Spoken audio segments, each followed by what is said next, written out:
This clip has gotten tens of millions of views over the weekend, and at first I thought it was satire. Apparently, it is not. So I wanted to come on here and talk about something that is really starting to annoy me.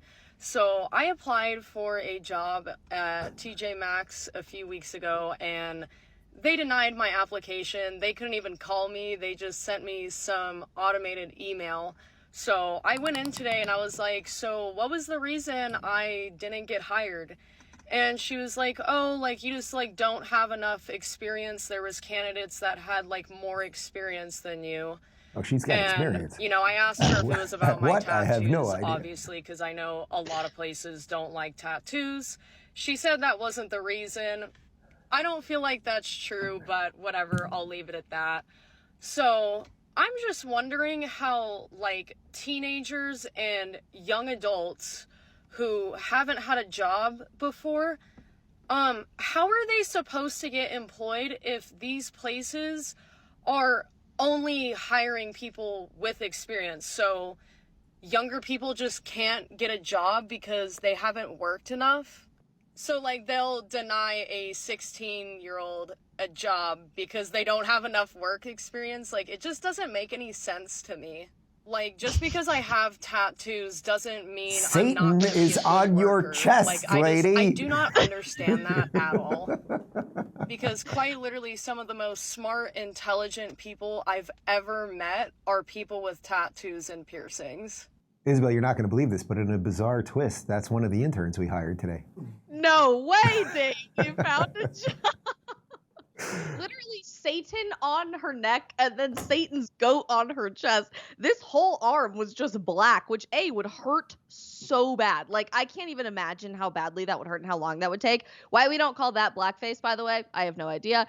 Gigantic nose rings, piercings everywhere. It's like, honey, the call is coming from inside the house. there is a reason that you can't get a job right now. You know me, I always try to take the non-cynical version of things, the non-sarcastic version of things, and I do want to say that she actually, the part that I sympathize with is here is a relatively young woman that wants to get a job.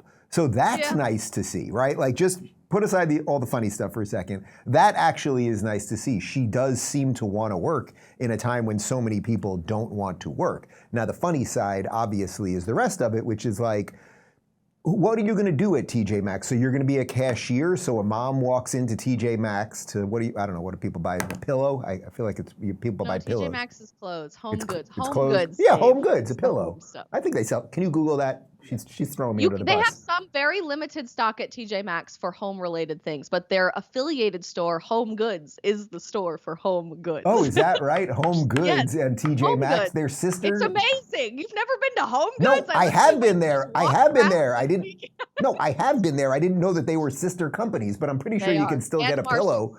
Okay, so you go with your kid to buy shorts at TJ Maxx. Yeah. You get to the register, and then Lucifer Incarnate is there, like, cash or credit. Watch how things have changed just since 2015 on who is buying houses.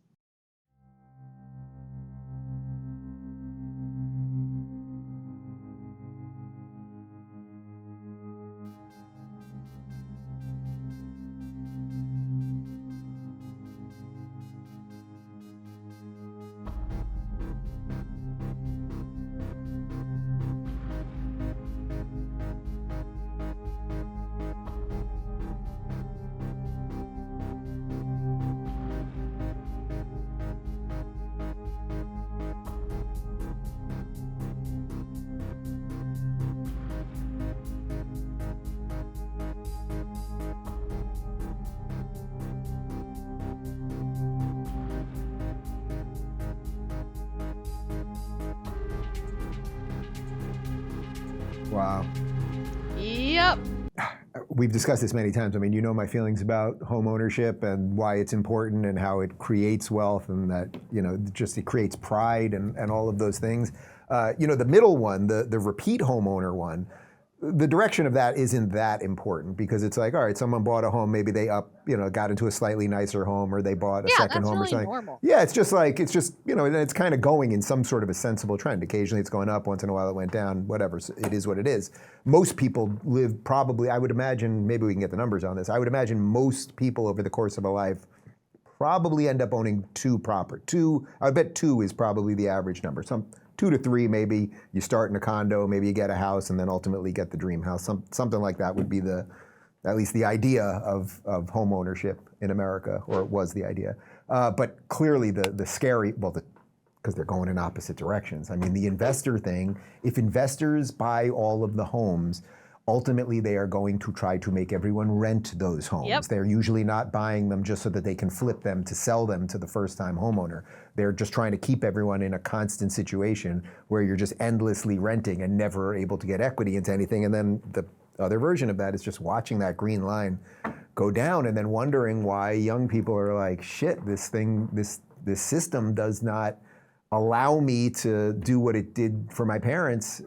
It's scary. It's scary. You know what's really crazy? My parents and I had been talking about this a lot the last year or so because they bought our current house when I was a freshman in high school, so 2011. Literally, their monthly mortgage cost is about what most kids my age are paying in rent right now. So we were talking about this, and I read something the other day that in the top 50 largest cities in America, owning is actually now cheaper than renting, but the problem is you can't get your front door situation in. Like, you can't get your foot in the front door because you can't afford the down payment, and then you can't afford the mortgage and the insurance rates and all of these things. Like, it's just way too ridiculously expensive. So you're trapped into renting, but then that ends up being more expensive per month than owning would be.